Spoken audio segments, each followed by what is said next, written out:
number of things. Everybody's trying to build a better mousetrap.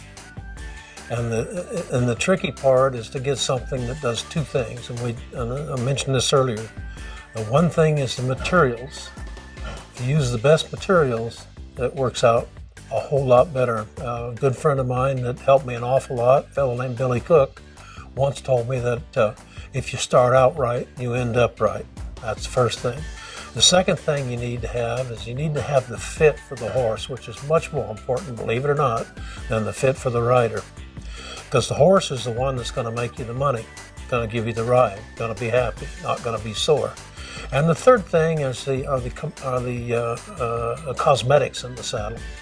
Now we're talking tooling, color, seat, suede, or whatever it might be. And so what we try to do here is to apply all of that to a certain amount of innovation in terms of making a saddle really work.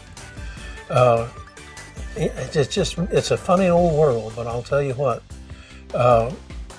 saddles can be extremely complicated or extremely uncomplicated depending on how you look at it.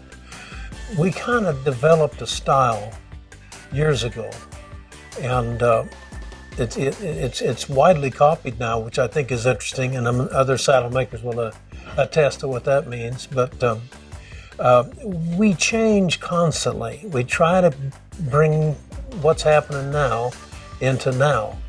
Horses have changed so much over the years that you have to adjust your trees. You have to think about how you're making something: shorter backs, long backs, deep heart girths, much thicker in the shoulders. A horse carries 75% of his weight on the front, 25% of his body. And so when you think about that, you got to think about how to adjust the weight and distribution. And the key, once again, is to make a better mousetrap.